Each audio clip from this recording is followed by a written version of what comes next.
ಪ್ರಧಾನಿ ಮೋದಿ ಸಾಗುವ ಮಾರ್ಗದಲ್ಲಿ ಭದ್ರತಾ ಲೋಪವಾಗಿದೆ. ಕನಕಪುರಕ್ಕೆ ತೆರಳಬೇಕಿದ್ದಂತಹ ಮಾರ್ಗ ಮಧ್ಯದಲ್ಲಿ ಜಿಲೆಟಿನ್ ಕಡ್ಡಿಗಳು, ಸ್ಫೋಟಕಗಳು ಪತ್ತೆಯಾಗಿರುವುದು. 2 ಜಿಲೆಟಿನ್ ಕಡ್ಡಿಗಳು ಪತ್ತೆಯಾಗಿದೆ.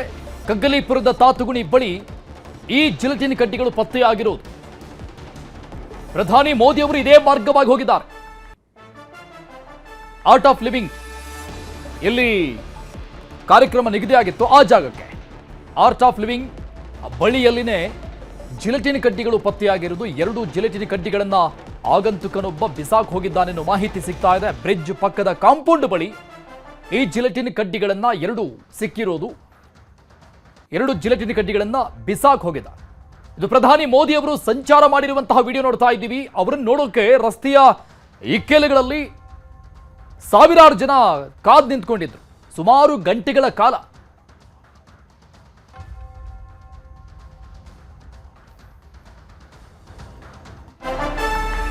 ಪ್ರಧಾನಿ ಹೋಗೋ ಮಾರ್ಗದಲ್ಲಿ ಜಿಲೆಟಿನ್ ಕಡ್ಡಿ ಪತ್ತೆ ಕೇಸ್ ವಿಚಾರಕ್ಕೆ ಸಂಬಂಧಪಟ್ಟಂಗೆ ಬೆಳಗ್ಗೆ ಜಿಲೆಟಿನ್ ಕಡ್ಡಿ ಹಾಕಿರುವ ಬಗ್ಗೆ ಪ್ರಾಥಮಿಕ ಮಾಹಿತಿ ಸಿಗುತ್ತೆ.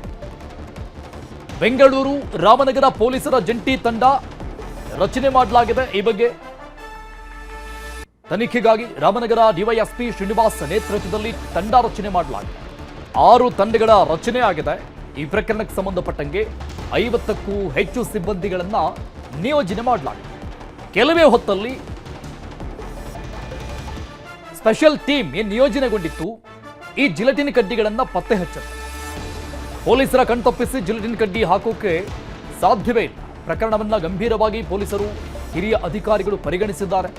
ಪೊಲೀಸರ ವಶದಲ್ಲಿ ಒಬ್ಬ ವ್ಯಕ್ತಿ ಇದ್ದಾನೆ, ಆತ ಮಾನಸಿಕ ಅಸ್ವಸ್ಥ ಅಂತ ಗೊತ್ತಾಗ್ತಾ ಇದೆ. ಆ ರೀತಿಯ ಮಾಹಿತಿಗಳಿದೆ. ಆಮೇಲೆ ಈತ ಈ ಹಿಂದೆ ಕೂಡ ಅನೇಕ ಬಾರಿ ಈ ರೀತಿಯಾಗಿ ಫೇಕ್ ಕಾಲುಗಳನ್ನ ಮಾಡಿ ನಾನು ಸ್ಫೋಟ ಮಾಡಿಬಿಡ್ತೀನಿ ಅಂತ ಹೇಳ್ತಾ ಇದ್ದಂತೆ, ಬೆದರಿಕೆಗಳನ್ನು ಹಾಕ್ತಾ ಇದ್ದಂತೆ. ಆಗೆಲ್ಲ ಈತನನ್ನ ಪೊಲೀಸ್ ಕಚೇರಿಗೆ ಕರೆಸ್ಕೊಂಡು ಆತನನ್ನ ವಿಚಾರಣೆ ಮಾಡಿ ಬಿಟ್ಟು ಕಳಿಸಲಾಗಿದೆ. ಆಗ ಗೊತ್ತಾಗಿರುವಂಥದ್ದು ಆತ ಮಾನಸಿಕ ಅಸ್ವಸ್ಥ ಅನ್ನುವಂಥದ್ದು. ಈಗಲೂ ಕೂಡ ಆತನೇ ಎನ್ನುವ ಮಾಹಿತಿ ಇದೆ. ಖಾಕಿ ವಶದಲ್ಲಿ ಓರ್ವ ವ್ಯಕ್ತಿ ಇದ್ದಾನೆ. ಈ ಪ್ರಕರಣಕ್ಕೆ ಸಂಬಂಧಪಟ್ಟಂಗೆ ಒಬ್ಬನನ್ನ ವಶಕ್ಕೆ ಪಡೆದುಕೊಳ್ಳಲಾಗಿದೆ. ಅದು ನೋಡಿ, ನಮ್ಮ ಪೊಲೀಸ್ನವ್ರು ತುಂಬ ಒಳ್ಳೆ ಕೆಲಸ ಮಾಡಿದ್ದಾರೆ. ನಮ್ಮ ಆ್ಯಂಟಿ ಸಬೋಟೇಜ್ ಚೆಕ್ ಟೀಮ್ ಅಂತ ಇರುತ್ತೆ, ಅವರು ಮತ್ತು ನಮ್ಮ ಪೊಲೀಸ್ ಕಾನ್ಸ್ಟೇಬಲ್ ಇರ್ತಕ್ಕಂಥ, ಅಲ್ಲಿ ಬಂದೋಬಸ್ತ್ ಇರ್ತಕ್ಕಂಥ ಪೊಲೀಸ್ ಕಾನ್ಸ್ಟೇಬಲು ಬಹಳ ಒಳ್ಳೆ ಕೆಲಸ ಮಾಡಿದ್ದಾರೆ. ಅದನ್ನು ಅವರು ಹುಡುಕಿರೋದು, ಪ್ಲಸ್ ನಮ್ಮ AS ಚೆಕ್ ಟೀಮ್ ಅವರು ಕೂಡ ಅದನ್ನು ಡಿಟೆಕ್ಟ್ ಮಾಡಿರೋದು. ಈಗ 2 ಜಿಲೆಟಿನ್ ಸ್ಟಿಕ್ ಸಿಕ್ಕಿದೆ. ಅದ್ರ ಬಗ್ಗೆ ತನಿಖೆ ಮಾಡ್ತಾರೆ. ಕಾನ್ವೆ ಬರೋ ರೂಟಲ್ಲಿ ಸ್ವಲ್ಪ ದೂರ, ಅಂದರೆ ನಾವು ಎಕ್ಸಾಕ್ಟ್ಲಿ ಆನ್ ದ ರೋಡ್ ಅಲ್ಲ, ರಸ್ತೆ ಮೇಲೆ ಅಲ್ಲ, ರಸ್ತೆ ಫುಟ್ಪಾತಿಂದ ದೂರ ಆ ಕಡೆ ಕಾಂಪೌಂಡ್ ಕಡೆ. ಯಾರು ಅದನ್ನು ಅಲ್ಲಿ ಬಿಸಾಕ್ಬಿಟ್ಟು ಹೋಗಿದ್ದಾರೆ ಅನ್ನೋದ್ರ ಬಗ್ಗೆ ನಾವೀಗ ತನಿಖೆ ಮಾಡ್ತಾ ಇದ್ದೀವಿ. ಅದು ನೋಡಿ, ನಮ್ಮ ಪೊಲೀಸ್ನವ್ರು ತುಂಬ ಒಳ್ಳೆ ಕೆಲಸ ಮಾಡಿದ್ದಾರೆ. ನಮ್ಮ ಆ್ಯಂಟಿ ಸಬೋಟೇಜ್ ಚೆಕ್ ಟೀಮ್ ಅಂತ ಇರುತ್ತೆ, ಅವರು ಮತ್ತು ನಮ್ಮ ಪೊಲೀಸ್ ಏನು ನಮ್ಮವರು ಏರಿಯಾ ಡೊಮಿನೇಷನ್ ಮಾಡ್ತಿದ್ರು, ಜೊತೆಗೆ AC ಚೆಕ್ ಮಾಡ್ತಿದ್ರು. ಆ ಸಮಯದಲ್ಲಿ ನಮ್ಮ ಕಾನ್ಸ್ಟೇಬಲ್ ಒಬ್ಬರು ರೋಡಿಂದ ಸುಮಾರು ಒಂದು 30 ಅಡಿ ದೂರದಲ್ಲಿ ಇದ್ದಂತಹ, ಸುಮಾರು 20ರಿಂದ 30 ಅಡಿ ದೂರದಲ್ಲಿ ಇದ್ದಂತಹ ಒಂದು ಕವರನ್ನು ನೋಟಿಸ್ ಮಾಡಿ ಅದನ್ನು ಚೆಕ್ ಮಾಡಿದಂಥ ಸಂದರ್ಭದಲ್ಲಿ ಅದರಲ್ಲಿ ಸ್ಫೋಟಕದಂತಹ ವಸ್ತುಗಳು ಕಂಡು ಬಂದಿದ್ದರಿಂದ ಇಮಿಡಿಯೇಟಾಗಿ ನಮ್ಮ ಗಮನಕ್ಕೆ ತಂದು ಅದನ್ನು ಬಾಂಬ್ ಡಿಸ್ಪೋಸಲ್ ಸ್ಕ್ವಾಡನ್ನು ಕಳಿಸಿ ಅದನ್ನು ನಾವು ವಶಕ್ಕೆ ಪಡೆದುಕೊಂಡಿದ್ದೀವಿ. ಜೊತೆಗೆ ಫರ್ದರ್ ಏನು ಅದ್ರ ಬಗ್ಗೆ ತನಿಖೆಯನ್ನು ಮುಂದುವರಿಸಿದ್ದೀವಿ. FIR ಮಾಡ್ಕೊಂಡಿದ್ದೀವಿ, ತನಿಖೆಯನ್ನು ಮಾಡ್ತೀವಿ. ಶಂಕಿತರು ಯಾರೂ ಇಲ್ಲ ಸರ್. ಇದು ಬೆಂಗಳೂರು ಕಂಟ್ರೋಲ್ ರೂಮಿಗೆ ಕಾಲ್ ಬಂದಿದ್ದು ಇದಕ್ಕೆ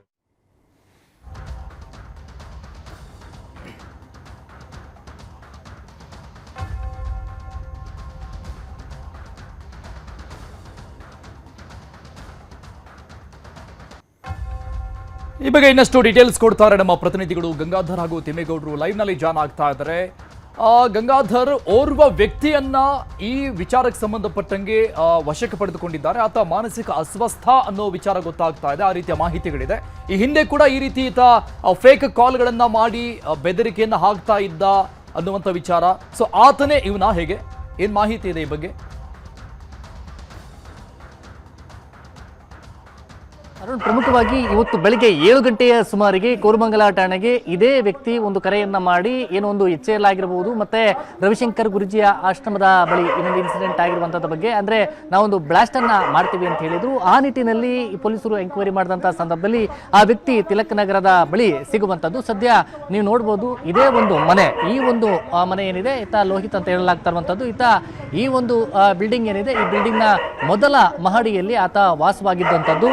ಆದ್ರೆ ಈಗ ಈ ವ್ಯಕ್ತಿ ಏನಿದ್ದಾನೆ ಈತ ಮಾನಸಿಕ ಅಸ್ವಸ್ಥ ಅಂತ ಹೇಳಲಾಗ್ತಾ ಇದೆ. ಯಾಕಂದ್ರೆ ಹಿಂದೆಯೂ ಕೂಡ ಯಾರೇ VIP ವ್ಯಕ್ತಿಗಳು ಯಾರೇ ಬಂದರೂ ಸಹ ಇದೇ ರೀತಿ ಕರೆಗಳನ್ನ ಮಾಡುವಂಥದ್ದು, ಬ್ಲಾಸ್ಟ್ ಮಾಡ್ತೀನಿ ಅಂತ ಹೇಳುವಂಥದ್ದು, ಈ ರೀತಿ ಮಾಡ್ತಾ ಇದ್ದ. ಆದ್ರೆ ಇವತ್ತು ತಿಲಕ್ ನಗರದ ಬಳಿ ಅಂದ್ರೆ 7 ಗಂಟೆಗೆ ಈತ ಫೋನ್ ಮಾಡ್ತಾನೆ, 9 ಗಂಟೆ 9:30 10 ಗಂಟೆ ಟೈಮ್ಗೆ ಈತ ಸಿಕ್ಕಿ ಬೀಳುವಂಥದ್ದು. ಈಗ ಕಾಕತಾಳಿ ಎಂಬಂತ ರೀತಿಯಲ್ಲಿ ಈಗ ತಾತ್ಗುಣಿಯ ಬಳಿ ಸಿಕ್ಕಂತಹ ಜಿಲೆಟಿನ್ ಕಡ್ಡಿಗಳೇನಿದೆ ಆ ಒಂದು ವಿಚಾರಕ್ಕೂ ಆ ಘಟನೆಗೂ ಮತ್ತೆ ಈ ಘಟನೆಗೂ ಸಾಮ್ಯತೆ ಕಂಡು ಬರ್ತಾ ಇದೆ ಅನ್ನೋ ಒಂದು ಆಯಾಮದಲ್ಲಿ ಈಗ ಎಂಕ್ವೈರಿಯನ್ನ ಮಾಡ್ತಾ ಇದ್ದಾರೆ. ಈ ಪ್ರಕರಣವನ್ನ ಬಹಳ ಗಂಭೀರವಾಗಿ ತೆಗೆದುಕೊಂಡು ಈ ಜಿಲೆಟಿನ್ ಕಡ್ಡಿಗಳು ಬಂದಿದ್ದಾದ್ರೂ ಇಲ್ಲಿ ಈಗ ಮೋದಿ ಹೋಗುವಂತ ಮಾರ್ಗದಲ್ಲಿ ಈ ರೀತಿಯಾಗಿ ಸಿಚುವೇಶನ್ ಕ್ರಿಯೇಟ್ ಆದ್ರೆ ಆ ರೀತಿ ಒಂದು ಭದ್ರತಾ ವೈಫಲ್ಯ ಕಂಡು ಬಂದ್ರೆ ಅದಕ್ಕೆ ಯಾರು ಹೊಣೆ ಅನ್ನೋ ನಿಟ್ಟಿನಲ್ಲಿ ಕೂಡ ಸಾಕಷ್ಟು ಚರ್ಚೆ ಆಗ್ತಾ ಇರುವಂತದ್ದು. ಮತ್ತೆ ಹಿರಿಯ ಅಧಿಕಾರಿಗಳು ಅಲ್ಲಿ ಬಂದೋಬಸ್ತಿಗೆ, ಯಾಕಂದ್ರೆ ಮಾರ್ಗದುದ್ದಕ್ಕೂ ಕೂಡ ಒಂದು ಬಂದೋಬಸ್ತಿಗೆ ನಿಯೋಜನೆಯನ್ನ ಮಾಡಿಕೊಳ್ಳುವಂಥದ್ದು, ಬಂದೋಬಸ್ತಿಗೆ ನಿಯೋಜನೆಯನ್ನ ಮಾಡಿಕೊಳ್ಳುವಂಥದ್ದು. ಆದರೆ ಅಲ್ಲಿ ಸಿಬ್ಬಂದಿಗಳು ಎಲ್ಲೋದ್ರು ಅನ್ನೋದ್ರ ನಿಟ್ಟಿನಲ್ಲಿ ಕೂಡ ಆ ಬಗ್ಗೆ ಅವರನ್ನ ಎಂಕ್ವೈರಿ ಕೂಡ ಮಾಡಲಾಗ್ತಾ ಇರುವಂಥದ್ದು. ಆದ್ರೆ ಈ ವ್ಯಕ್ತಿ ಏನಿದ್ದಾನೆ ಈ ವ್ಯಕ್ತಿ 41 ವರ್ಷ, ಆತ ತಂದೆ ತಾಯಿಗೆ ಒಬ್ಬನೇ ಮಗ. ಆದ್ರೆ ಈಗ ಮಾನಸಿಕ ಅಸ್ವಸ್ಥ ಅಂತ ಕೂಡ ಹೇಳಲಾಗ್ತಾ ಇರುವಂಥದ್ದು. ಆ ನಿಟ್ಟಿನಲ್ಲಿ ಪೊಲೀಸರು ಎಂಕ್ವೈರಿಯನ್ನ ಕೂಡ ಮಾಡ್ತಾ ಇದ್ದಾರೆ. ಆದ್ರೆ ಇನ್ನೂ ಕೂಡ ಯಾಕಂದ್ರೆ ಇದನ್ನ ಕ್ಷಣಕ್ಕೆ ಈಗ ಬಿಡೋದಕ್ಕಾಗೋದಿಲ್ಲ. ಯಾಕಂದ್ರೆ ಈಗ ಆತ ಆಕೆ ಈ ರೀತಿ ಪದೇ ಪದೇ ಫೋನ್ ಅನ್ನ ಮಾಡ್ತಾ ಇದ್ದಾನೆ. ಇದೇ ವಿಚಾರಕ್ಕೆ ಯಾಕೆ ಪದೇ ಪದೇ ಮಾನಸಿಕ ಅಸ್ವಸ್ಥನಾಗಿದ್ರು ಕೂಡ ಪದೇ ಪದೇ ಈ ರೀತಿಯಾದಂತ ಯಾರಾದ್ರೂ VIP ಬಂದಂತಹ ಸಂದರ್ಭದಲ್ಲಿ ಈ ರೀತಿಯಾಗಿ ಒಂದು ಕರೆಗಳನ್ನ ಕಂಟ್ರೋಲ್ ರೂಮ್ಗೆ ಮಾಡುವಂತ ಉದ್ದೇಶ ಏನು, ಈ ನಿಟ್ಟಿನಲ್ಲಿ ಅವರ ತಂದೆ ತಾಯಿಯನ್ನ ಎಂಕ್ವೈರಿ ಮಾಡಲಾಗ್ತಿದೆ. ಇನ್ನೊಂದು ವಿಚಾರ ಏನಂತಂದ್ರೆ ಅವರ ಬ್ಯಾಗ್ ಅಂದ್ರೆ ತಾತಗುಣಿಯ ಬಳಿ ಸಿಕ್ಕಂತಹ ಜಿಲೆಟಿನ್ ಕಡ್ಡಿಯ ಒಂದು ಬ್ಯಾಗ್ ಏನಿದೆ ಆ ಬ್ಯಾಗ್ ಫೋಟೋವನ್ನ ಇವರು ತೆಗೆದುಕೊಂಡಿರುವಂತದ್ದು. ಆ ಬ್ಯಾಗು ಇವ್ರಿಗೂ ಕೂಡ ಅಂದ್ರೆ ಇಲ್ಲಿ ವ್ಯಕ್ತಿ ಏನಿದ್ದಾನೆ ಈ ವ್ಯಕ್ತಿಯ ಬ್ಯಾಗ್ ಆಗಿದೆಯಾ ಅಂದ್ರೆ ಆ ತಂದೆ ತಾಯಿಯನ್ನು ಕೂಡ ಅದರ ಸಂಬಂಧಪಟ್ಟಂತೆ ಏನಾದರೂ ಮಾಹಿತಿ ಇದೆಯಾ ಅನ್ನೋದ್ರ ಬಗ್ಗೆ ಎಂಕ್ವೈರಿಯನ್ನ ಮಾಡಲಾಗ್ತಾ ಇರುವಂತದ್ದು. ಆದ್ರೆ ಸದ್ಯ ಕೋರಮಂಗಲದ ಈ ನಿವಾಸದಲ್ಲಿ ಅವರ ಫ್ಯಾಮಿಲಿ ಇರುವಂತದ್ದು. ಈಗ ತಂದೆ ತಾಯಿ ಜೊತೆಯಲ್ಲಿ ಆ ವ್ಯಕ್ತಿಯನ್ನು ಮೂವರನ್ನು ಕೂಡ ವಶಕ್ಕೆ ಪಡೆದು ಪೊಲೀಸರು ಈಗ ವಿಚಾರಣೆಯನ್ನ ಮಾಡ್ತಾ ಇದ್ದಾರೆ. ಇನ್ನೊಂದು ವಿಚಾರ ಏನಂತಂದ್ರೆ ತಾತಗುಣಿಯ ಆ ಮೇನ್ ರೋಡ್ ಏನಿದೆ ಅಂದ್ರೆ ಮೋದಿ ಹೋಗುವಂತ ಕಾನ್ವೆ ರೋಡ್ ಏನಿದೆ ಕಾನ್ವೆಗಿಂತ 20 ಅಡಿ ದೂರದಲ್ಲಿ ಇದು ಸಿಕ್ಕಿರುವಂತದ್ದು. ಯಾಕಂದ್ರೆ ಪೊಲೀಸರು ರಸ್ತೆ ಇದ್ದಕ್ಕೂ ಕೂಡ ಬಂದೋಬಸ್ತಿಗೆ ನಿಯೋಜನೆಯನ್ನ ಹಾಕ್ತಾರೆ. ಆದ್ರೆ ಅಲ್ಲಿ ಜಿಲೆಟಿನ್ ಕಡ್ಡಿ ಬೆಳಗಿನ ಸಮಯದಲ್ಲಿ ಹಾಕಿರುವಂತದ್ದು. ಆದ್ರೆ ಬೆಳಗಿನ ಸಮಯದಲ್ಲಿ ಹಾಕಿ ಹೋದಂತವ್ರು ಯಾರು? ಈಗ ಒಂದು ವೇಳೆ ತಾತಗುಣಿ ಬಳಿ ಹಾಕಿ ಮತ್ತೆ ಇಲ್ಲಿಗೆ ಕೋರಮಂಗಲ ತಿಲಕ್ ನಗರದ ಬಳಿ ಬರೋದಕ್ಕಾಗಲ್ಲ, ಪೊಲೀಸರ ಕಣ್ತಪ್ಪಿಸಿ ಏನು ಮಾಡೋಕ್ಕಾಗಲ್ಲ. ಆದ್ರೆ ಈ ಒಂದು ಸಿಚುವೇಶನ್ ಏನಿದೆ ಇದು ಬೇರೆ ಬೇರೆ ರೀತಿಯಾದಂಥ ಆಯಾಮನ ಪಡ್ಕೊಂಡಿದೆ. ಜೊತೆಗೆ ಸೆಂಟ್ರಲ್ ಏಜೆನ್ಸಿಗಳ ಟೀಮ್ಗಳು ಕೂಡ ಈಗ ವಿಸಿಟ್ ಮಾಡ್ತಾ ಇರುವಂಥದ್ದು, ಆ ಬಗ್ಗೆ ಮಾಹಿತಿಯನ್ನ ಪಡ್ಕೊಳ್ತಾ ಇದ್ದಾರೆ. ಸದ್ಯ ಈಗ ಕೋರಮಂಗಲ ಠಾಣೆಯಲ್ಲಿ ಆ ವ್ಯಕ್ತಿ ತಂದೆ ತಾಯಿಯನ್ನು ವಿಚಾರಣೆ ಮಾಡ್ತಾ ಇರುವಂಥದ್ದು. ಸದ್ಯ ಈಗ ಆ ನಿವಾಸದಲ್ಲಿ ಯಾರು ಕೂಡ ಇಲ್ಲ. ಸದ್ಯ ಅವರೆಲ್ಲರೂ ಕೂಡ ತೆಗೆದುಕೊಂಡು ವಿಚಾರಣೆಯನ್ನ ಮಾಡ್ತಾ ಇದ್ದಾರೆ. ಸದ್ಯದ ಮಾಹಿತಿ ಅಂದ್ರೆ ಅದರ ಎಂಕ್ವೈರಿ ಆದಂತ ಬಳಿಕ ಗೊತ್ತಾಗಬೇಕಾಗಿರುವಂಥದ್ದು. ಅದು ಸದ್ಯಕ್ಕೆ ಅವರ ಆ ವಿಚಾರವಾಗಿ ಅಥವಾ ಬೇರೆ ಬೇರೆ ರೀತಿಯಾದಂಥ ಉತ್ತರಗಳನ್ನ ಕೊಡ್ತಾ ಇದ್ದಾರೆ. ಹೀಗಾಗಿ ಅವರ ತಂದೆ ತಾಯಿಯನ್ನ ವಿಚಾರಣೆಯನ್ನ ಪೊಲೀಸರು ಮಾಡ್ತಾ ಇರುವಂಥದ್ದು. ಅರುಣ್, ಓಕೆ ಗಂಗಾಧರ್, ಇನ್ನು ನಮ್ಮ ಪ್ರತಿನಿಧಿ ತಿಮ್ಮೇಗೌಡ ಈ ಜಿಲೆಟಿನ್ ಕಡ್ಡಿಗಳು ಸಿಕ್ಕಂತಹ ಸ್ಪಾಟ್ ನಿಂದಾನೇ ಲೈವ್ ನಲ್ಲಿ ಜಾಯ್ನ್ ಆಗ್ತಾ ಇದ್ದಾರೆ. ತಿಮ್ಮೇಗೌಡ್ರಿ, 2 ಜಿಲೆಟಿನ್ ಕಡ್ಡಿಗಳು ಈ ಜಾಗದಲ್ಲೇ ಇದೆ ಅನ್ನುವಂತಹ ವಿಚಾರವಾಗಿ ಹಲವು ಪ್ರಶ್ನೆಗಳೇನಿತ್ತು, ಹೇಗೆ ಪತ್ತೆ ಹಚ್ಚಿದ್ರು ಅನ್ನೋದಕ್ಕೆ 5 ತಂಡಗಳ ರಚನೆ ಮಾಡಿದ್ದು ಇದಕ್ಕೆ ಕಾರಣ ಅಂದ್ರೆ ಪೊಲೀಸರು ಅದನ್ನ ಪತ್ತೆ ಹಚ್ಚೋದಕ್ಕೆ ಕಾರಣ. ಆ ಪೊಲೀಸರಿಗೆ ಏನಾದರೂ ಇಂಟೆಲಿಜೆನ್ಸ್ ರಿಪೋರ್ಟ್ ಏನಾದರೂ ಬಂದಿತ್ತಾ ಈ ಬಗ್ಗೆ ಜಿಲೆಟಿನ್ ಕಡ್ಡಿಗಳನ್ನ ಇಲ್ಲಿ ಬಿಸಾಕಿದ್ದಾರೆ ಅನ್ನೋ ಬಗ್ಗೆ?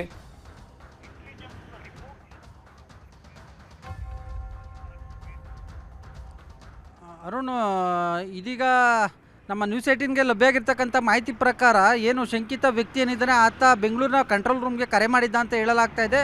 ಸೊ ಹೀಗಾಗಿ ಬೆಂಗಳೂರು ಕಂಟ್ರೋಲ್ ರೂಮ್ನವರು ಇಮಿಡಿಯೇಟ್ ಬೆಂಗಳೂರು ದಕ್ಷಿಣ ಜಿಲ್ಲಾ ಪೊಲೀಸ್ ಇಲಾಖೆಗೆ ಒಂದು ಸೂಚನೆಯನ್ನು ಕೂಡ ಕೊಟ್ಟಿದ್ರು ಅಂತ ಹೇಳಲಾಗ್ತಾ ಇದೆ. ಸೊ ಹೀಗಾಗಿ ಪ್ರಧಾನಿ ನರೇಂದ್ರ ಮೋದಿಯವರು ಬರುವ 2 ಗಂಟೆ ಮುಂಚಿತವಾಗಿಯೇ ಬೆಂಗಳೂರು ದಕ್ಷಿಣ ಪೊಲೀಸರು ಅಲರ್ಟ್ ಆಗಿ ಈ ಒಂದು ಜಿಲೆಟಿನ್ ಕಡ್ಡಿಗಳನ್ನು ಪತ್ತೆ ಹಚ್ಚುವಂಥ ಒಂದು ಕೆಲಸವನ್ನು ಮಾಡಿದ್ದಾರೆ ಅಂತ ಹೇಳಲಾಗ್ತಿದೆ. ಹೀಗಾಗಿಯೇ ಬೆಂಗಳೂರು ದಕ್ಷಿಣ ಜಿಲ್ಲಾ ಪೊಲೀಸ್ನವರು ಯಾವುದೇ ರೀತಿಯಾದಂಥ ಆತಂಕಕ್ಕೆ ಒಳಗಾಗಿಲ್ಲ. ಮತ್ತೊಂದು ಕಡೆಯಾಗಿ ಏನು ನಾವು ಕೂಡಲೇ ಅದನ್ನು ಪತ್ತೆ ಹಚ್ಚಿ ಒಂದು ರೀತಿ ಉತ್ತಮ ಕೆಲಸವನ್ನು ಮಾಡಿದ್ದೀವಿ ಅನ್ನುವಂಥ ಒಂದು ಆತ್ಮವಿಶ್ವಾಸದಲ್ಲಿ ಇದ್ದಾರೆ.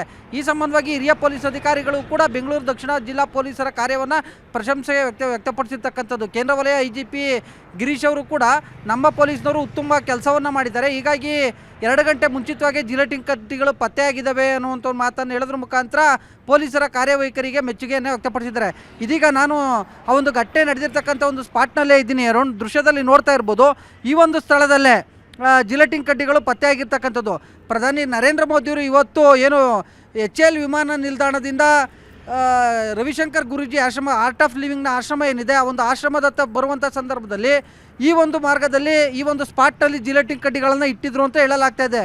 ಸಹಜವಾಗಿ ಜಿಲೆಟಿನ್ ಕಡ್ಡಿಗಳೇನಾದರೂ ಸ್ಫೋಟಗೊಂಡಿದ್ರೆ ಅದು ಒಂದು ರೀತಿ ದೊಡ್ಡ ಮಟ್ಟದ ಭದ್ರತಾ ವೈಫಲ್ಯ, ಮತ್ತೊಂದು ಕಡೆಯಾಗಿ ದೊಡ್ಡ ಮಟ್ಟದ ಒಂದು ಆಘಾತಕಾರಿ ಸಂಗತಿ ಆಗ್ತಾಯಿತ್ತು. ಸೊ ಹೀಗಾಗಿ ಇಮಿಡಿಯೇಟ್ ಅಲರ್ಟ್ ಆಗಿರ್ತಕ್ಕಂಥ ಪೊಲೀಸ್ನವರು ಈ ಒಂದು ಕೆಲಸವನ್ನು, ಈ ಒಂದು ಜಿಲೆಟಿನ್ ಕಡ್ಡಿಗಳನ್ನು ಪತ್ತೆ ಹಚ್ಚಿದ್ದಾರೆ ಅಂತ ಹೇಳಲಾಗ್ತಾ ಇದೆ. ಇದು ಪೊಲೀಸ್ನವರ ಇಲಾಖೆಯ ಮಾಹಿತಿ.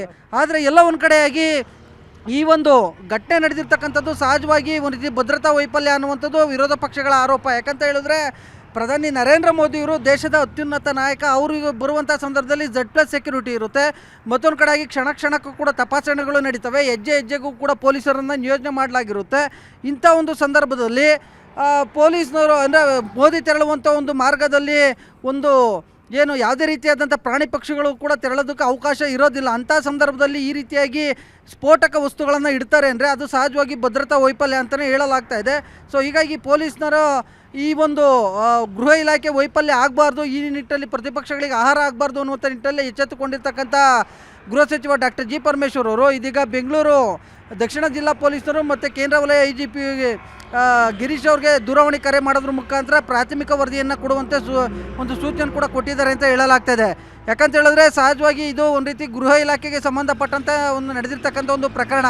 ಎಸ್ಪೆಷಲಿ ಪ್ರಧಾನಿ ನರೇಂದ್ರ ಮೋದಿಯವರು ತೆರಳುವಂಥ ಒಂದು ಮಾರ್ಗದಲ್ಲಿ ಈ ರೀತಿಯಾಗಿ ಸ್ಫೋಟಕ ವಸ್ತುಗಳು ಏನು ಕಂಡುಬಂದಿದ್ದಾವೆ. ಮತ್ತೊಂದು ಕಡೆಗೆ ಕಂಟ್ರೋಲ್ ರೂಮ್ಗೆ ಆ ಒಂದು ವ್ಯಕ್ತಿ ಕರೆ ಮಾಡ್ತಾನೆ ಅಂದರೆ ಸಹಜವಾಗಿ ಎಷ್ಟರ ಮಟ್ಟಿಗೆ ಒಂದು ರೀತಿ ಈ ಒಂದು ಭದ್ರತಾ ತಪಾಸಣೆ ನಡೆದಿತ್ತು ಅನ್ನುವಂಥ ನಿಟ್ಟಲ್ಲಿ ಸಹಜವಾಗಿ ಹಲವಾರು ಪ್ರಶ್ನೆಗಳು ಮೂಡ್ತವೆ. ಸೊ ಹೀಗಾಗಿ ಇದೀಗ ಗೃಹ ಸಚಿವ ಡಾಕ್ಟರ್ ಜಿ ಪರಮೇಶ್ವರ್ ಅವರು ಕೂಡ ಒಂದು ರೀತಿ ಏನು ಕೇಂದ್ರ ವಲಯ IGP ಸೇರಿದಂತೆ ಬೆಂಗಳೂರು ದಕ್ಷಿಣ ಜಿಲ್ಲಾ ಪೊಲೀಸ್ ಅಧಿಕಾರಿಗಳ ಮೇಲೆ ಗರಂ ಆಗಿರುವಂಥದ್ದು. ಮತ್ತೊಂದು ಕಡೆಗೆ ಈ ಒಂದು ಪ್ರಕರಣಕ್ಕೆ ಸಂಬಂಧಪಟ್ಟಂತೆ ಇದೀಗ CCB ಪೊಲೀಸ್ನವರು ಬೆಂಗಳೂರು ದಕ್ಷಿಣ ಜಿಲ್ಲೆಯ ಕೆಲ ಪ್ರತ್ಯೇಕ ಪೊಲೀಸ್ ತಂಡಗಳು ಕೂಡ ತನಿಖೆಯಲ್ಲಿ ತೊಡಗಿರುವಂಥದ್ದು. ಎಸ್ಪೆಷಲಿ ಒಂದಷ್ಟು ಮಂದಿ ಶಂಕಿತ ಆರೋಪಿಗಳನ್ನು ಬಂಧಿಸಿ ಇದೀಗ ವಿಚಾರಣೆ ಕೂಡ ನಡೆಸ್ತಾ ಇದ್ದಾರೆ ಎನ್ನುವಂಥ ಒಂದು ತಕ್ಷಣದ ಮಾಹಿತಿ ಲಭ್ಯ ಆಗಿರುವಂಥದ್ದು. ಒಟ್ಟಾರೆ ಹೇಳಬೇಕು ಅಂದರೆ ಇದೀಗ ದೇಶದ ಅತ್ಯುನ್ನತ ನಾಯಕ ಪ್ರಧಾನಿ ನರೇಂದ್ರ ಮೋದಿಯವರು ತೆರಳುವಂಥ ಒಂದು ಸಂದರ್ಭದಲ್ಲಿ ಈ ರೀತಿಯಾಗಿ ಸ್ಫೋಟಕ ವಸ್ತುಗಳು ಕಂಡುಬಂದಿರ್ತಕ್ಕಂಥದ್ದು ಸಹಜವಾಗಿ ಒಂದು ರೀತಿ ದೊಡ್ಡ ಮಟ್ಟದ ಆಘಾತಕಾರಿ ಸಂಗತಿ. ಸೊ ಹೀಗಾಗಿ ವಿರೋಧ ಪಕ್ಷಗಳಿಗೆ ಆಹಾರ ಆಗಬಾರ್ದು, ವಿರೋಧ ಪಕ್ಷಗಳಿಗೆ ಟೀಕೆಗೆ ಗುರಿ ಆಗಬಾರ್ದು ಅನ್ನುವಂಥ ನಿಟ್ಟಲ್ಲಿ ಸರ್ಕಾರವು ಕೂಡ ಒಂದು ರೀತಿ ಅಲರ್ಟ್ ಆದಂತೆ ಕಂಡುಬರ್ತಾ ಇದೆ. ಮತ್ತೊಂದು ಕಡೆಯಾಗಿ ಗೃಹ ಸಚಿವ ಡಾಕ್ಟರ್ ಜಿ ಪರಮೇಶ್ವರ್ ಅವರು ಕೂಡ ಇದೀಗ ಹಿರಿಯ ಅಧಿಕಾರಿಗಳ ಮೇಲೆ ಗರಂ ಆಗಿರುವಂಥದ್ದನ್ನು ನೋಡ್ತಾ ಇದ್ದಾರೆ. ಎಲ್ಲ ಒಂದು ಕಡೆಯಾಗಿ ಮೇಲ್ನೋಟಕ್ಕೆ ಒಂದು ರೀತಿ ಭದ್ರತಾ ವೈಫಲ್ಯ ನಡೆದಿರ್ಬೋದಾ ಅನ್ನುವಂಥ ಒಂದು ಸಹಜವಾದಂಥ ಒಂದು ಅನುಮಾನ, ಪ್ರಶ್ನೆ, ಒಂದು ರೀತಿ ಚರ್ಚೆಯು ಕೂಡ ಶುರುವಾಗಿರುವಂಥದ್ದು.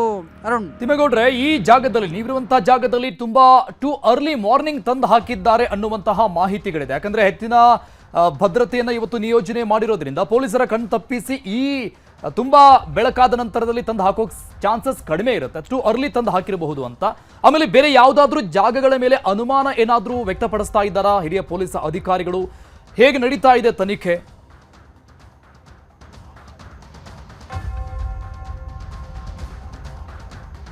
ಸಹಜವಾಗಿ 10 ಹಲವು ಆಯಾಮಗಳಲ್ಲಿ ತನಿಖೆಯನ್ನು ನಡೆಸ್ತಾರೆ ಪೊಲೀಸ್ನವರು. ಯಾಕಂತ ಹೇಳಿದ್ರೆ ಒಂದು ಕಡೆಯಾಗಿ ಆಂಟಿ ಟೆರರಿಸಮ್ ಸ್ಕ್ವಾಡು, ಮತ್ತೊಂದು ಕಡೆಯಾಗಿ ಬಾಂಬ್ ನಿಗ್ರಹ ದಳ, ಮತ್ತೊಂದು ಕಡೆಯಾಗಿ ನಕ್ಸಲ್ ನಿಗ್ರಹ ದಳ, ಮತ್ತೊಂದು ಕಡೆಯಾಗಿ ಸ್ಥಳೀಯ ಪೊಲೀಸ್ನವರು, ಕಗ್ಗಲೀಪುರ ಪೊಲೀಸ್ನವರು, ಬೆಂಗಳೂರು ದಕ್ಷಿಣ ಜಿಲ್ಲೆಗೆ ಸಂಬಂಧಪಟ್ಟಂತೆ ವಿಶೇಷವಾದಂಥ ಒಂದು SIT, CCB ಪೊಲೀಸರು, ಇವರೆಲ್ಲರೂ ಕೂಡ ತನಿಖೆಯನ್ನು ನಡೆಸ್ತಾ ಇದ್ದಾರೆ. ಯಾಕಂತ ಹೇಳಿದ್ರೆ ಇದು ನೋಡಿ, ಇದು ಬೆಂಗಳೂರು ಟು ಕನಕಪುರ ರಸ್ತೆ, ಇದು ಒಂದು ರೀತಿ ನ್ಯಾಷನಲ್ ಹೈವೇ. ಈ ಒಂದು ಹೈವೇಲಿ ಏನು ಅಷ್ಟೊಂದು ಇದಾಗಿ ಇವರು ಏನು ಜಿಲೆಟಿನ್ ಕಡ್ಡಿಗಳನ್ನು ಇಲ್ಲಿ ತಂದು ಎಸೆಯೋದಕ್ಕಾಗೋದಿಲ್ಲ. ಯಾಕಂತ ಹೇಳಿದ್ರೆ ಇಲ್ಲಿ ಒಂದಷ್ಟು CC ಕ್ಯಾಮ್ರಾಗಳು ಕೂಡ ಇರ್ತವೆ. ಮತ್ತೊಂದು ಕಡೆಯಾಗಿ ಇಲ್ಲಿ ಕೆಲವೊಂದು ಏನು ನಿರಂತರವಾಗಿ ವಾಹನಗಳು ಕೂಡ ವಾಹನಗಳು ಕೂಡ ಸಂಚರಿಸ್ತಾ ಇರ್ತವೆ. ಇಂಥ ಸಂದರ್ಭದಲ್ಲಿ ಯಾವ ರೀತಿಯಾಗಿ ಇಲ್ಲಿ ಜಿಲೆಟಿನ್ ಕಡ್ಡಿಗಳು ಪತ್ತೆ ಆದವು ಅನ್ನುವಂಥ ಒಂದು ನಿಟ್ಟಲ್ಲಿ ಸಹಜವಾಗಿ ನೀವು ಹೇಳ್ದಂತೆ ಏನಾದರೂ ಪೂರ್ವ ನಿಯೋಜಿತವಾಗಿ ಏನಾದರೂ ಇಲ್ಲಿ ಜಿಲೆಟಿನ್ ಕಡ್ಡಿಗಳನ್ನು ಶಂಕಿತರು ಏನಾದರೂ ಅಥವಾ ಏನು ಆರೋಪಿಗಳೇನಾದರೂ ಈ ಒಂದು ಸ್ಥಳದಲ್ಲಿ ಏನಾದರೂ ತಂದಿಟ್ಟಿದ್ದಾರಾ ಅಥವಾ ಬೇರೆ ಏನಾದರೂ ಒಂದು ರೀತಿ ಪ್ಲ್ಯಾನ್ ಮಾಡ್ಕೊಂಡಿದ್ದಾರಾ ಅನ್ನುವಂಥದ್ದು ಸಹಜವಾಗಿ ಮೂಡಿರುವಂಥ ಒಂದು ಕುತೂಹಲ ಮತ್ತು ಪ್ರಶ್ನೆ. ಸೊ ಹೀಗಾಗಿ ಈ ಎಲ್ಲ ಆಯಾಮಗಳಲ್ಲೂ ಕೂಡ ಇದೀಗ ಪೊಲೀಸರು ತನಿಖೆಯನ್ನು ನಡೆಸ್ತಾ ಇರ್ತಕ್ಕಂಥದ್ದು. ಯಾಕಂತ ಹೇಳಿದ್ರೆ ಪ್ರಧಾನಿ ನರೇಂದ್ರ ಮೋದಿಯವರ ಒಂದು ಹತ್ಯೆಗೆ ಸಂಚನ್ನು ರೂಪಿಸಿದ್ರಾ ಅನ್ನುವಂಥ ಒಂದು ಪ್ರಶ್ನೆ ಸಹಜವಾಗಿ ಮೂಡುತ್ತೆ. ಯಾಕೆಂದರೆ ಸ್ಫೋಟಕ ವಸ್ತುಗಳು ಕಂಡುಬಂದಿರ್ತಕ್ಕಂಥ ಹಿನ್ನೆಲೆಯಲ್ಲಿ. ಸೊ ಹೀಗಾಗಿ ಈ ಎಲ್ಲ ಆಯಾಮಗಳಲ್ಲೂ ಕೂಡ ಇದೀಗ CCB ಪೊಲೀಸ್ನವರು, ಬೆಂಗಳೂರು ದಕ್ಷಿಣ ಜಿಲ್ಲಾ ಪೊಲೀಸ್ನವರು, ಮತ್ತೊಂದು ಕಡೆಗೆ ಬೆಂಗಳೂರು ಪೊಲೀಸ್ನವರು ಇವರೆಲ್ಲರೂ ಕೂಡ ಇದೀಗ ಟೀಮ್ ವರ್ಕ್ ಆಗಿ ಕೆಲಸವನ್ನು ಮಾಡ್ತಾ ಇರ್ತಕ್ಕಂಥದ್ದು. ಎಸ್ಪೆಷಲಿ ಒಂದು ತನಿಖಾ ತಂಡದ ನೇತೃತ್ವವನ್ನು ಬೆಂಗಳೂರು ದಕ್ಷಿಣ ಜಿಲ್ಲಾ ಪೊಲೀಸ್ ವರಿಷ್ಠಾಧಿಕಾರಿ ಶ್ರೀನಿವಾಸ್ ಗೌಡ್ರೆ ವಹಿಸ್ಕೊಂಡಿರ್ತಕ್ಕಂಥದ್ದು. ಈ ಸಂಬಂಧವಾಗಿ ಕಗಲಿಪುರ ಪೊಲೀಸ್ ಠಾಣೆಗೆ ಪ್ರಧಾನಿ ನರೇಂದ್ರ ಮೋದಿಯವರು ಬಳಸುವಂಥ ಒಂದು ಕಾರುಗಳೇನಿದ್ದಾವೆ, ಬ್ಲ್ಯಾಕ್ ಕಲರ್ ಫಾರ್ಚುನರ್ ಕಾರ್ಗಳು, ಅವುಗಳು ಕೂಡ ಆಗಮಿಸಿದ್ದು ಕೂಡ ಅಲ್ಲಿ ಕಂಡುಬಂತು. ಮತ್ತೊಂದು ಕಡೆಯಾಗಿ ಆ ಒಂದು ಜಿಲೆಟಿನ್ ಕಡ್ಡಿಗಳನ್ನು ತಪಾಸಣೆ ಮಾಡುವಂಥ ಒಂದು ನಿಟ್ಟಲ್ಲಿ ಇದೀಗ ಗಣಿ ಮತ್ತು ಭೂವಿಜ್ಞಾನ ಇಲಾಖೆ ಅಧಿಕಾರಿಗಳನ್ನು ಕೂಡ ಅಲ್ಲಿಗೆ ಕಗಲಿಪುರ ಪೊಲೀಸ್ ಠಾಣೆಗೆ ಕರೆತಂದಿರ್ತಕ್ಕಂಥ ಒಂದು ಸನ್ನಿವೇಶವು ಕೂಡ ಅಲ್ಲಿ ಕಂಡುಬಂತು. ಹೀಗಾಗಿ ಬೆಂಗಳೂರು ಕಂಟ್ರೋಲ್ ರೂಮ್ಗೆ ಕರೆ ಮಾಡಿದಂಥ ವ್ಯಕ್ತಿಯೇ ಇಲ್ಲಿ ಜಿಲೆಟಿನ್ ಕಡ್ಡಿಗಳನ್ನು ಇಟ್ಟಿದ್ದಾನಾ ಅಥವಾ ಬೇರೆ ಯಾರಾದರೂ ಇಲ್ಲಿ ಜಿಲೆಟಿನ್ ಕಡ್ಡಿಗಳನ್ನು ಇಲ್ಲಿ ಇಟ್ಟು ಈ ರೀತಿಯಾದಂಥ ಒಂದು ಆತಂಕಕಾರಿ ಬೆಳವಣಿಗೆಗೆ ಸಾಕ್ಷಿ ಆದ್ರ ಅನ್ನುವಂಥ ಒಂದು ನಿಟ್ಟಲ್ಲಿ ಇದೀಗ ಪೊಲೀಸರು ತನಿಖೆಯನ್ನು ನಡೆಸ್ತಾ ಇರ್ತಕ್ಕಂಥದ್ದು. ದೃಶ್ಯದಲ್ಲಿ ಇದೀಗ ನೋಡ್ತಾ ಇರ್ಬೋದು ಅರುಣ್, ವಿಶೇಷವಾಗಿ ಇದೀಗ ತನಿಖೆಯನ್ನು ಕೈಗೊಂಡಿರ್ತಕ್ಕಂಥ ಪೊಲೀಸ್ ಅಧಿಕಾರಿಗಳ ತಂಡವು ಕೂಡ ಇದೀಗ ಈ ಒಂದು ಸ್ಪಾಟ್ಗೆ ಬಂದಿರತಕ್ಕಂಥ ಒಂದು ದೃಶ್ಯವನ್ನು ಕೂಡ ಇದೀಗ ನೋಡ್ತಾ ಇರ್ಬೋದು. ಯಾಕಂತ ಹೇಳಿದ್ರೆ ಈ ಒಂದು ಪ್ರಧಾನಿ ನರೇಂದ್ರ ಮೋದಿಯವರು ತೆರಳುವಂಥ ಸಂದರ್ಭದಲ್ಲಿ ಹೆಜ್ಜೆ ಹೆಜ್ಜೆಗೂ ಕೂಡ ಪೊಲೀಸರನ್ನು ನಿಯೋಜನೆ ಮಾಡಲಾಗಿತ್ತು. ಇಂಥ ಸಂದರ್ಭದಲ್ಲಿ ಈ ಒಂದು ಘಟನೆ ನಡೆದಿರ್ತಕ್ಕಂಥ ಹಿನ್ನೆಲೆಯಲ್ಲಿ ಇದೀಗ ವಿಶೇಷವಾದಂಥ ಒಂದು ಪೊಲೀಸ್ ಅಧಿಕಾರಿಗಳ ತಂಡವನ್ನು ಕೂಡ ನಿಯೋಜನೆ ಮಾಡಲಾಗಿದೆ. ಒಂದು ಕಡೆಯಾಗಿ ಮಫ್ತಿಯಲ್ಲಿ ಬಂದಿರತಕ್ಕಂಥ ಒಂದು ಅಧಿಕಾರಿಗಳನ್ನು ಕೂಡ ಇದೀಗ ನೋಡ್ತಾ ಇರ್ಬೋದು. ಮತ್ತೊಂದು ಕಡೆಯಾಗಿ ಈ ಒಂದು ಸ್ಥಳೀಯ ಪೊಲೀಸ್ ಅಧಿಕಾರಿಗಳು ಕೂಡ ಇದೀಗ ಸ್ಥಳಕ್ಕೆ ಬಂದಿರತಕ್ಕಂಥ ಒಂದು ಸನ್ನಿವೇಶವನ್ನು ಕೂಡ ಇದೀಗ ನೋಡ್ತಾ ಇರ್ಬೋದು. ಈ ಒಂದು ಸ್ಥಳ ಪರಿಶೀಲನೆ ನಡೆಸುವಂಥ ಒಂದು ನಿಟ್ಟಲ್ಲಿ ಇದೀಗ ತನಿಖೆಯನ್ನು ಕೈಗೊಂಡಿರ್ತಕ್ಕಂಥ ಒಂದು ಪೊಲೀಸ್ನವರು ಇದೀಗ ಇಲ್ಲಿಗೆ ಆಗಮಿಸಿದ್ದಾರೆ. ಹೀಗಾಗಿ ಈ ಎಲ್ಲ ನಿಟ್ಟಲ್ಲೂ ಕೂಡ ಈ ಒಂದು ತನಿಖೆಯನ್ನು ನಡೆಸಿ ಇದೀಗ ಪ್ರಾಥಮಿಕ ವರದಿಯನ್ನು ರಾಜ್ಯ ಸರ್ಕಾರಕ್ಕೆ ಸಲ್ಲಿಸೋದಕ್ಕೆ ಇದೀಗ ಗೃಹ ಇಲಾಖೆ ಮುಂದಾಗಿದೆ ಅಂದರೆ ತಪ್ಪಾಗ್ಲಿಕ್ಕಿಲ್ಲ. ಅರುಣ್, ಥ್ಯಾಂಕ್ ಯು ತಿಮ್ಮೇಗೌಡ್ರೆ, ಗಂಗಾಧರ್, ಎಲ್ಲ ಡೀಟೇಲ್